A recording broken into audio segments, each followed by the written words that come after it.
नमस्कार। न्यूज क्रांति की ऑडियो समाचार सेवा आज क्या हुआ में सभी सुनने वालों का हार्दिक स्वागत है। एक नज़र देश दुनिया की तमाम बड़ी खबरों पर। किसानों की किलेबंदी और बजट को लेकर राहुल गांधी ने साधा सरकार पर निशाना। दिल्ली पुलिस ने दीप सिद्धू और 3 अन्य आरोपियों के खिलाफ 1 लाख का इनाम घोषित किया। 26 जनवरी हिंसा मामले में दर्ज एफआईआर के खिलाफ कांग्रेस नेता शशि थरूर और पत्रकार राजदीप सरदेसाई ने खटखटाया कोर्ट का दरवाजा। पॉप सिंगर रिहाना और पर्यावरण एक्टिविस्ट ने किसान आंदोलन का किया समर्थन। नीदरलैंड में 2 मार्च तक बढ़ाया गया लॉकडाउन। और म्यांमार की नेता सूची पर सेना ने लगाए गंभीर आरोप, 15 फरवरी तक लिया हिरासत में। अब समाचार विस्तार से। कहते हैं ओल्ड इज गोल्ड कहलाता है, इसलिए तो कानपुर आज भी दुलारी ज्वेलर्स ग्रुप पर अपना भरोसा जताता है। दुलारी ज्वेलर्स ग्रुप, कानपुर की pure old and trusted jewellery showroom. Visit की Dulari jewellers Kidwai Nagar and Dulari jewellers Lal Bangla. Congress के पूर्व अध्यक्ष राहुल गांधी ने कहा है कि किसान देश की शक्ति है और उनके आंदोलन को किलेबंदी करके दबाना खतरनाक है। इसलिए सरकार को समस्या का समाधान निकालने के लिए किसानों से बातचीत करनी चाहिए। राहुल गांधी ने बुधवार को पार्टी मुख्यालय में संवाददाता सम्मेलन में कहा कि सरकार को किसानों की बात सुननी चाहिए और उनकी मांग पर सकारात्मक विचार कर कृषि संबंधी तीनों कानूनों को वापस लेना चाहिए। उन्होंने कहा कि चीन तथा किसानों को लेकर देश में कोई रणनीति नहीं है, जिससे साबित होता है कि हमारे यहाँ नेतृत्व का अभाव हो गया है और देश को संभालने की दृष्टि नेतृत्व में नहीं है। उन्होंने कहा कि सरकार स्थिति को संभाल नहीं पा रही है। गृह मंत्रालय की जिम्मेदारी थी कि कोई भी तत्व लाल किला पर नहीं जा पाता, लेकिन सरकार इसमें असफल साबित हुई और उपद्रवी तत्वों ने लाल किले पर जाकर उपद्रव किया। उन्होंने इस मामले में सरकार से पड़ताल करने का आग्रह किया। कांग्रेस नेता ने कहा कि बजट में सरकार ने देश की जनता की अनदेखी की है। देश के 99% लोगों को समर्थन देने के बजाय सिर्फ 1% लोगों की मदद के लिए बजट 2021-22 को तैयार किया गया है। सरकार ने किसानों, छोटे उद्यमियों, सेना तथा अन्य प्रमुख क्षेत्रों के लोगों का पैसा सिर्फ 4-5 वर्गों को फायदा देने और उनको पैसा देने के लिए बजट में व्यवस्था की है। दिल्ली पुलिस ने गणतंत्र दिवस पर राजधानी में हुई हिंसा के मामले में अभिनेता दीप सिद्धू तथा 3 अन्य के बारे में जानकारी देने पर 1 लाख रुपए के नगद पुरस्कार की घोषणा की है।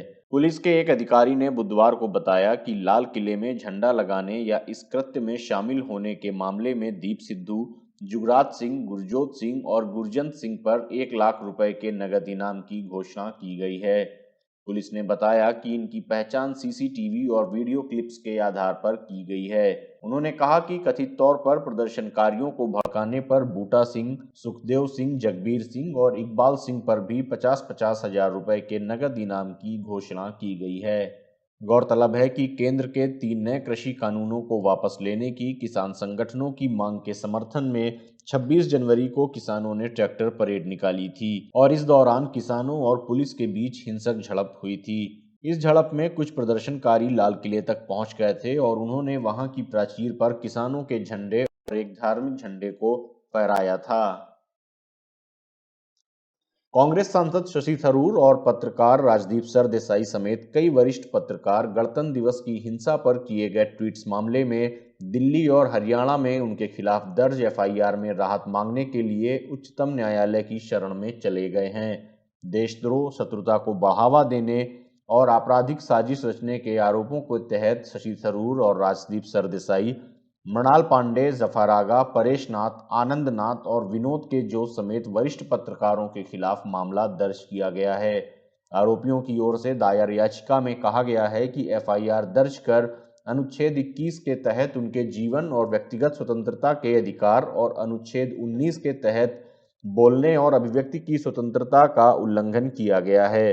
एफआईआर के मुताबिक उन्होंने नई दिल्ली में गणतंत्र दिवस की हिंसा को लेकर गलत रिपोर्टिंग की और गलत सूचना फैलाई। बंदूक की गोली के कारण कथित रूप से एक किसान की मौत को गलत तरीके से दिखाने के लिए इंडिया टुडे टीवी समूह ने राजदीप सरदेसाई को 2 सप्ताह के लिए ऑफ एयर कर दिया है। Rajdeep Sardesai TV today group के साथ कंसल्टिंग एडिटर और एंकर के रूप में काम करते हैं। मशहूर पॉप सिंगर रिहाना और युवा जलवायु कार्यकर्ता ग्रेटा थनबर्ग ने 3 कृषि कानूनों को वापस लिए जाने की मांग को लेकर पिछले साल 26 नवंबर से दिल्ली के बॉर्डर्स पर आंदोलन कर रहे किसानों के प्रति ट्वीट कर अपना समर्थन जताया है। किसानों के आंदोलन वाले बहुत से स्थानों पर इंटरनेट सेवाएं बंद कर दिए जाने जैसे सरकार की कार्रवाई पर प्रकाश डालते हुए एक समाचार आलेख की साझेदारी करते हुए रिहाना ने ट्वीट किया कि हम इस बारे में बात क्यों नहीं कर रहे। उन्होंने अपने ट्वीट में किसान आंदोलन को हैशटैग भी किया है। रिहाना की इस टिप्पणी के बाद थनबर्ग भी किसान आंदोलन को समर्थन में सामने आई। थनबर्ग ने अपने ट्वीट में कहा कि हम भारत में किसान आंदोलन के प्रति एकजुट हैं। इस बीच किसान आंदोलन को लेकर रिहाना की टिप्पणी के बाद बॉलीवुड अभिनेत्री कंगना रनावत ने इसके लिए उनकी यह कहते हुए आलोचना की कि प्रदर्शनकारी किसान नहीं हैं। कंगना रनावत ने ट्वीट कर कहा कि कोई भी इसलिए बात नहीं कर रहा क्योंकि ये किसान नहीं आतंकवादी हैं जो भारत को बांटना चाहते हैं ताकि चीन हमारे देश पर कब्जा कर ले और यूएसए जैसी चाइनीज कॉलोनी बना दे। शांति से बैठो बेवकूफ, हम तुम्हारे जैसे मूर्ख नहीं हैं जो अपने देश को बेच दें। नीदरलैंड ने वैश्विक महामारी कोरोना वायरस की रोकथाम के लिए लागू लॉकडाउन की अवधि को 2 मार्च तक बढ़ाने का फैसला किया है। डच न्यूज़ ने नीदरलैंड के प्रधानमंत्री मार्क रूटे के हवाले से अपनी रिपोर्ट में यह जानकारी दी। पीएम रूटे ने संवाददाता सम्मेलन में कहा कि देश में संक्रमण के मामलों में कमी आ रही थी, लेकिन ब्रिटेन में पाए गए कोरोना वायरस के नए स्ट्रेन के कारण अब देश में कोविड-19 की तीसरी लहर के दौरान इसके मामलों में वृद्धि हो रही है। उन्होंने कहा कि हमारे पास 2 मार्च तक लॉकडाउन का विस्तार करने के अलावा कोई विकल्प नहीं है। लगातार मिल रही ताज़ा जानकारी के आधार पर उन्होंने कहा कि हमारी जिम्मेदारी बनती है कि हम लॉकडाउन लगाने का निर्णय लें।